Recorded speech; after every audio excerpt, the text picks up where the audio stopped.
Amin. Silakan duduk. Salam sejahtera. Haleluya. Oleh anugerah Tuhan kembali kita bisa ada. Pertolongan Tuhan nyata bagi saya dan saudara. Saya berterima kasih kepada Bapak Gembala dan Ibu Rohani atas kepercayaan untuk memberikan pendalaman Alkitab. Hari ini kali yang ketiga dari seri kita belajar dari surat Efesus. Bagian yang pertama sudah ada di YouTube GPD Kalvari, Bapak Ibu bisa nonton. Yang belum sempat, yang tidak sempat ikut, adalah saya mengekspos soal peperangan rohani. Saya mendapat satu pola di era ini. Saya sudah khotbah berulang kali soal era ini, era post modern, era di mana opini itu terasa lebih penting daripada fakta. Era di mana kebenaran itu bisa dimanipulasi. Dan beban ini sudah lama di hati saya sehingga saya mengkhotbahkan berulang-ulang kali. Saya pikir jemaat Kalvari sudah aman lah soal beginian. Tapi dalam perkembangan hari-hari terakhir saya menemukan ternyata kita kena juga, ya. Mungkin mereka yang kurang setia atau kurang mendalami firman, kurang ngotot dengan kebenaran sehingga terbawa juga. Walaupun kita tidak bisa menghindari itu karena informasi kita temukan dengan sangat mudah. Ya, Anda bisa buka YouTube dan ada doktor, tahu dokter dari mana, lalu ngomong ini. Ada pendeta ini ngomong itu. Tapi kalau bagi saya, kalau kita orang-orang yang sudah mendalami dan berakar dalam firman, hal-hal begitu harusnya tidak menggoyahkan cara pandang. Harusnya malah ada seorang yang bertanya kepada saya soal 1, 2, 3 hal. Saya jawab sebagai seorang hamba Tuhan, saya jawab. Tapi saya tutup dengan satu wawasan. Saya bilang, pentingkah itu? Pentingkah untuk tahu seluk-beluk yang tidak ada gunanya bagi hidup? Bagi hidup iman, hanya pengetahuan-pengetahuan yang menurut saya sangat remeh dan dicari-cari. Apalagi dengar satu ajaran di mana lalu mau minta benar tidak ya ajaran itu. Ketong sudah usah pakai Alkitab, ketong pakai akal sehat saja, ketong sudah bisa tahu ini ajaran sudah betul. Jangan dulu baca Alkitab, jangan dulu tanya pendeta. Pakai akal sehat saja, sudah betul kok itu. Makanya saya bilang kepada yang bertanya, tanpa bermaksud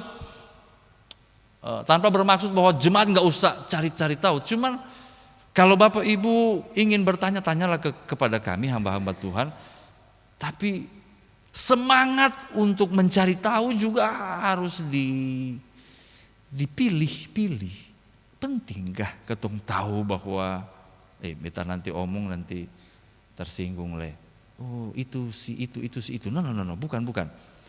Begini, makanya waktu episode pertama, sesi pertama soal peperangan rohani, saya itu menarik jemaat punya cara berpikir kepada apa yang firman Tuhan mau, bahwa peperangan rohani yang dimaksud di sini bukan ini tenaga dalam dong, bukan ini setan pocong dong, bukan. Peperangan rohani yang dimaksud adalah konsep berpikir, ada konsep yang berperang di udara. Saya sudah jelaskan. Yang penasaran nonton lagi yang sesi pertama itu. Nah, sesi yang kedua minggu lalu saya tekankan kenapa harus ada peperangan, karena hidup yang lama yang dianggap hidup itu sebenarnya mati. Tidak berdaya. Jadi Tuhan mau supaya orang-orang yang percaya jangan tinggal pada ketidakberdayaan di hidup yang lama. Hidup dalam dosa, hidup dalam kelemahan. Jangan berpindah kepada hidup yang baru. Dan beta suka kata habis itu hidup yang lama minggu lalu.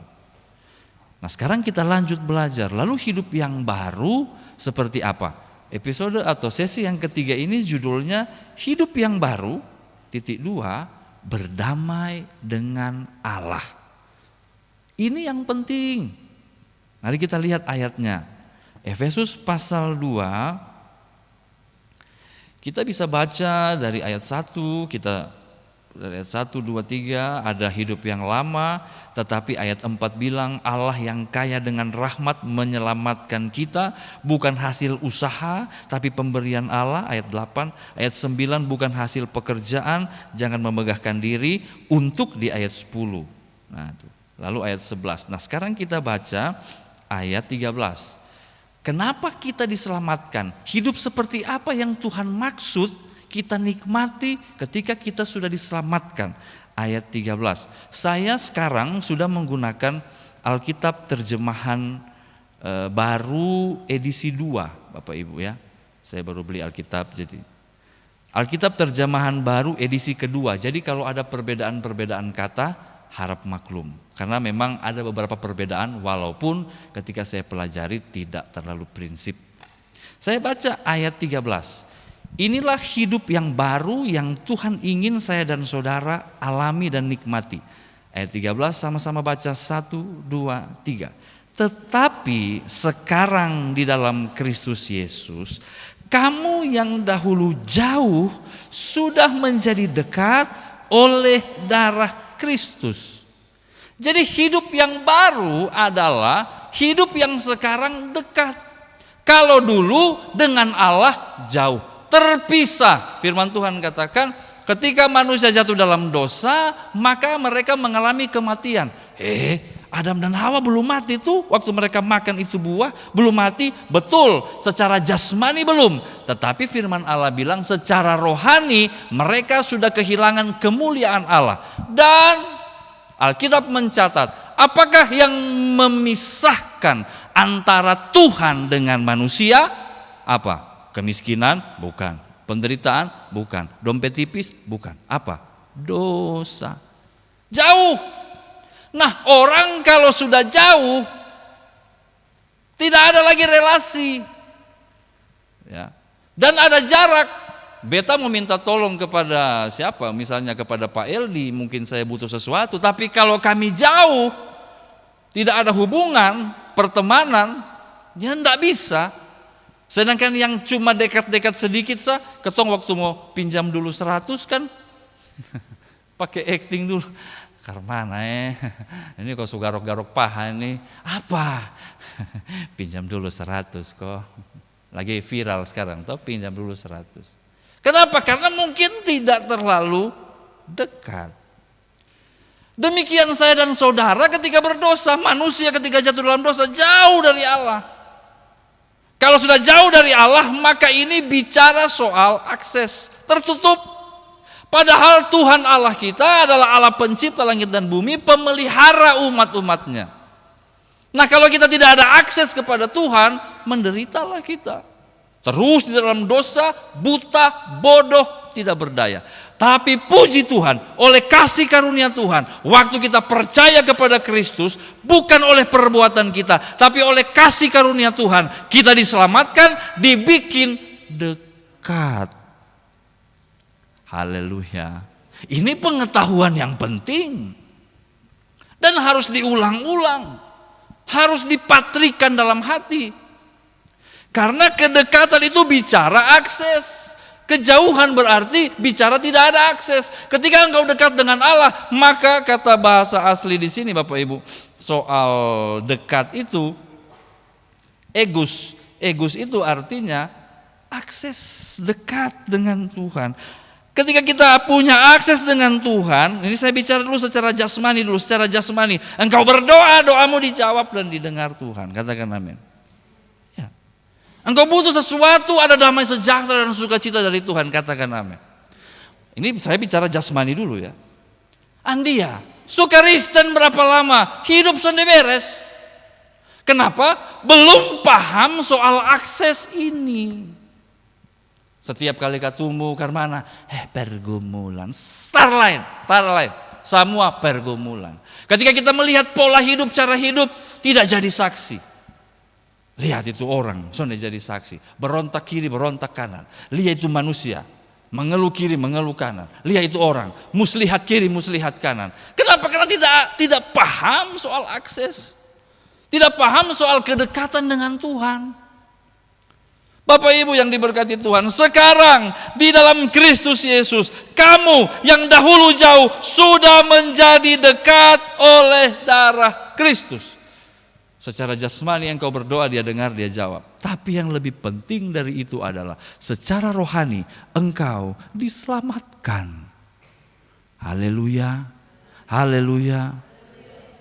Dan kalau sudah diselamatkan itu harusnya membangun mentalitas yang baru. Maaf, saya ambil contoh lagi, saya anak. Kalau ini sekarang lagi ada game dicolok di TV, terus bisa main game. Dia pulawan sekarang ini game bakal lain. Tekken, game zaman dulu, Tekken 2. Dia pulawan paling berat itu Renci pengerja. Ya, Renci ini kan kalau menang, dia angkat dia punya bibir setengah, dia bilang, Wikal paling tersinggung. Begitu dia menang, rasa, Wikal bilang, Papa, kok tuh beta kalah nih. Nah, begitu dia kan ada pakai darah tuh kan, baku pukul kan hilang darah. Papa, begitu so tipis dia lihat, dia bilang, Papa tolong dulu, kasih selamat dulu. Nah begitu beta ambil, beta lebih jago lah dari Renci ya. Beta hajar Renci, pak. Begitu menang satu ronde, jadi akhirnya kan seri, mau masuk di ronde final, Kal langsung ambil itu stick. Sini Papa. Kenapa?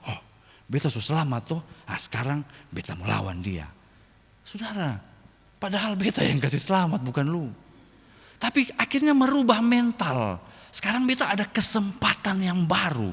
Jadi mari beta fight le. Dia yang angkat bibir setengah. Renci bilang, gotong belum mengada ini. Dong baku hantam lagi. Ada semangat yang baru untuk memulai lagi. Haleluya. Kesadaran bahwa kita diselamatkan, Tuhan sudah dekat dengan Kristus, kita diberikan kemenangan walaupun kita tidak mampu, harusnya mengubah cara berpikir kita. Bahwa kita bisa pede lagi untuk menghadapi hari esok. Tidak terperosok dan tidak kalah. Bahkan firman Tuhan katakan walaupun jatuh tidak tergeletak. Sebab tangan Tuhan menopang. Yang setuju bilang amin. Ini mentalitas kita dapat dari pengetahuan bahwa kita sudah dekat sekarang. Bukan orang jauh. Bangun itu saudara-saudara. Cuma sekarang persoalan berikutnya adalah sudah dekat ini dari versi Tuhan. Tuhan yang mendekatkan diri lewat penebusan darah Kristus. Dan kita diberikan kesadaran oleh firman Allah bahwa sekarang engkau tidak lagi jauh tetapi dekat. Namun sekarang menjadi bagian saya dan saudara sebagai orang percaya untuk menanggapi kedekatan itu. Kalau Tuhan badekat, ketong bajau. Tuhan badekat, ketong bajau. Lama-lama ketong ini goyang mau mere. Ke kiri, ke kanan, Dan itu gejala yang terus nampak di orang-orang Kristen. Tuhan terus menjangkau dengan firman, dengan kasih, dengan mujizat, dengan cintanya. Tapi orang Kristen entah karena tidak paham kedekatan itu atau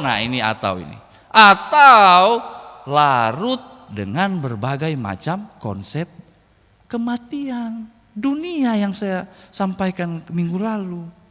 Jadi peperangan kita adalah tidak melawan darah dan daging, tetapi melawan konsep-konsep ini. Tuhan mendekat, lalu kita harus menangkan kedekatan itu daripada kita menolak Tuhan, larut dalam kesalahan dan dosa. Coba kita lihat ayat 19. Efesus pasal 2 ayat 19. Efesus pasal 2 ayat 19. Sama-sama kita baca. 1, 2, 3. Demikianlah kamu bukan lagi orang asing dan pendatang. Perhatikan baik-baik kata-kata ini. Melainkan kawan sewarga dari orang-orang kudus dan anggota-anggota keluarga Allah 20 yang dibangun di atas dasar para rasul dan para nabi dengan Kristus Yesus sebagai batu penjuru. Ada konsekuensi kalau kita dekat dengan Tuhan, kita menjadi sewarga dengan orang-orang kudus. Jadi ada perubahan total. Kalau kita sudah percaya kepada Kristus tapi cara hidup masih tidak kudus, maka itu ketong selagi goyang mau mere ke kiri, ke kiri, ke kiri. Tuhan badaikat ketong bajau terus. Bahkan mundur, bahkan mundur, bahkan mundur. Padahal Tuhan menjangkau terus. Memang harus ada perubahan total. Kita menjadi kawan sewarga. Bapak Ibu, tahu satu negara yang sangat luar biasa disiplin warga negaranya? Negara apa? Singapura. Negara Singapura. Tidak ada orang buang sampah sembarangan, tidak ada. Tidak ada. Kalau ada aturan di situ dilarang merokok, tidak dia bikin. Pokoknya tidak ada yang merokok, padahal suka merokok. Ajaibnya, yang berlawanan dengan negara Singapura adalah Indonesia. Indonesia ini semua peraturan dilanggar. Saya ketemu di satu pompa bensin, ada tulis besar-besar, dilarang merokok. Di dekat itu nozzle, kita sebut di mana, pokoknya arah-arah Soe di sana. Di dekat nozzle ini, dia bisa berdiri, dia cabut rokok, dia pasang itu pemantik, pak. Itu karyawan lihat begini dia lebih melotot. Dia bilang memang kacau balau. Sudahlah kita akui itu. Tapi ajaibnya ketika orang Indonesia pergi ke Singapura, tidak ada yang melanggar peraturan. Dan konon katanya kalau orang Singapura lagi jalan ke Indonesia, mereka sama dengan orang Indonesia, buang sampah sembarangan juga. Aduh, ada apa dengan ini? Ini karena ada kesadaran bahwa kalau saya di Singapura, maka ada aturan yang jelas soal segala macam. Sementara di Indonesia, betul ada aturan yang jelas, tapi penegakan hukum seringkali tidak jelas. Saudara, kita sewarga dengan orang-orang kudus. Ada aturan firman yang jelas. Haleluya. Maka mentalitas kita adalah menyesuaikan dengan itu. Perjuangan saya dan saudara yang disebut dengan peperangan rohani, bukan usir-usir setan, kas tinggal itu barang, sejauh berapa puluh tahun lalu. Kalau ketemu masih berteologi yang model begitu, ketemu masih tinggal di zaman batu, di mana setan kurang kerjaan. Setan ada di zaman ini untuk membuat saya dan saudara tidak fokus kepada aturan firman. Bikin dia mau.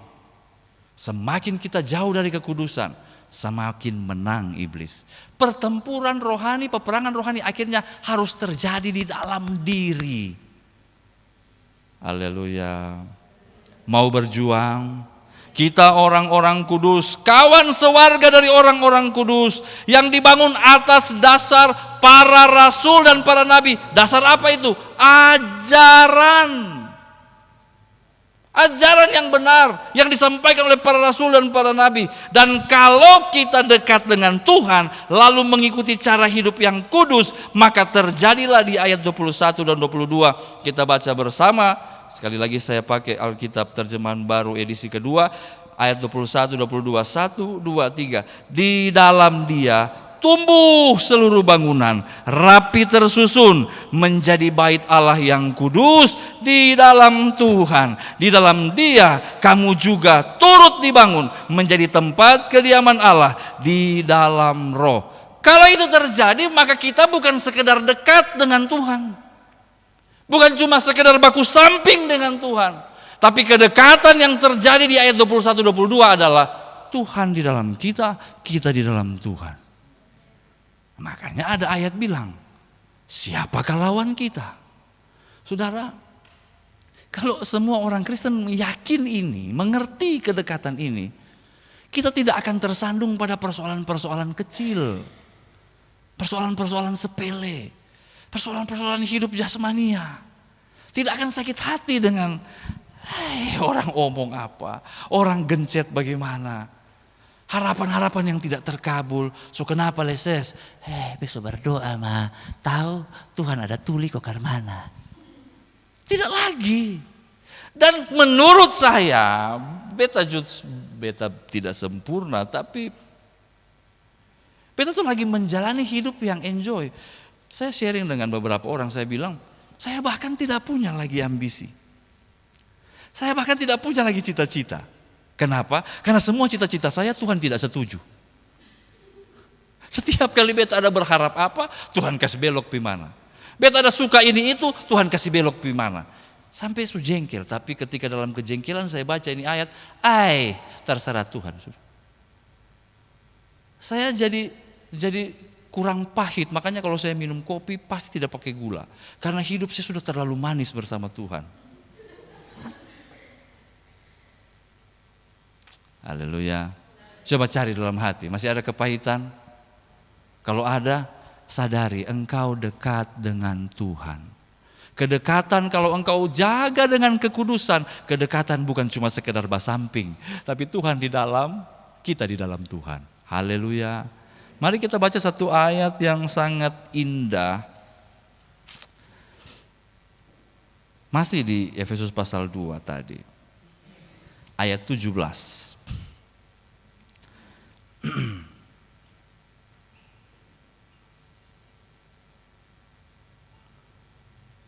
Kita baca sama-sama ayat 17. 1, 2, 3. Ia datang dan memberitakan damai sejahtera kepada kamu yang jauh dan damai sejahtera kepada mereka yang dekat. Yang jauh itu kita orang-orang kafir yang kemudian sudah percaya kepada Tuhan lalu menjadi dekat dengan Tuhan. Yang dekat itu siapa? Orang-orang Yahudi, orang-orang Israel.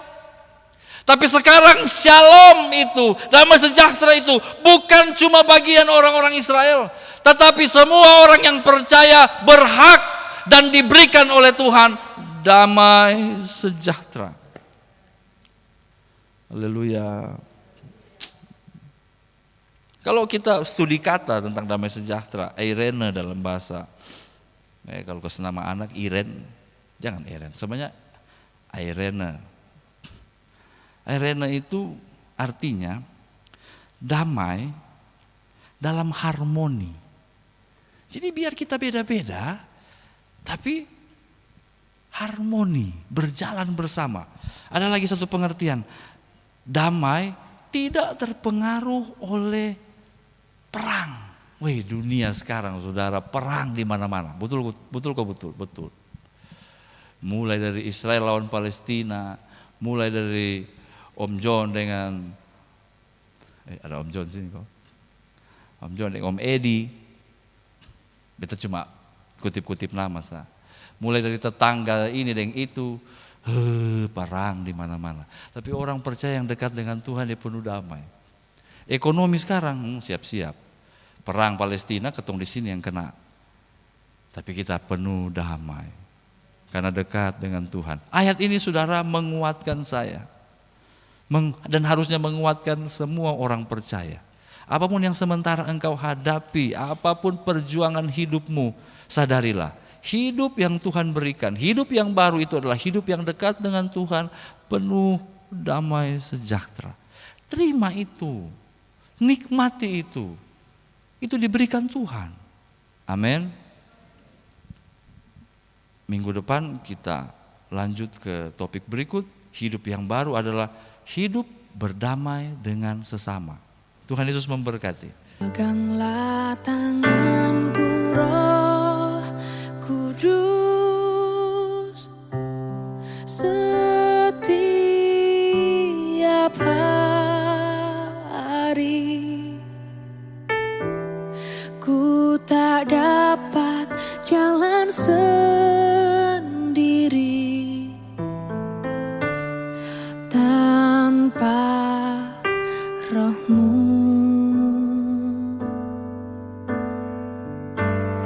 Bawalah diri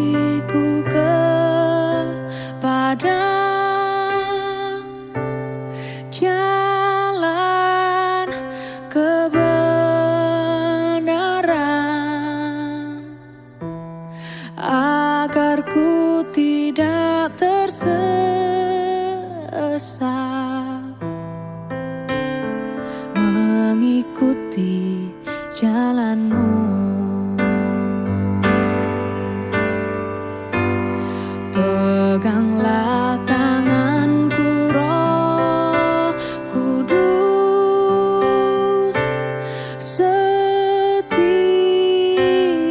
hari. Ku tak dapat jalan sendiri tanpa Roh-Mu.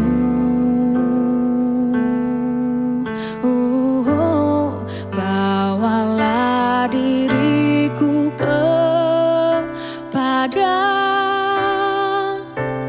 jalan kebenaran, agar ku tidak tersesat,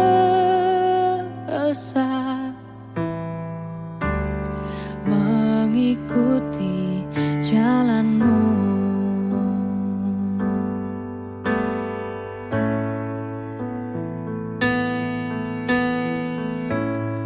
Peganglah tanganku, Roh Kudus, setiap hari. Ku tak dapat jalan sendiri tanpa Roh-Mu.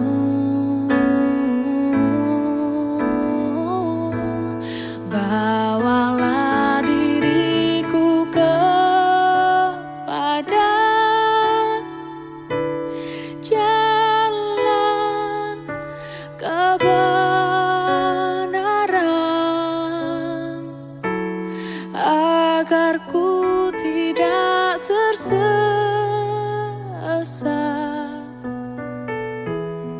mengikuti jalan-Mu.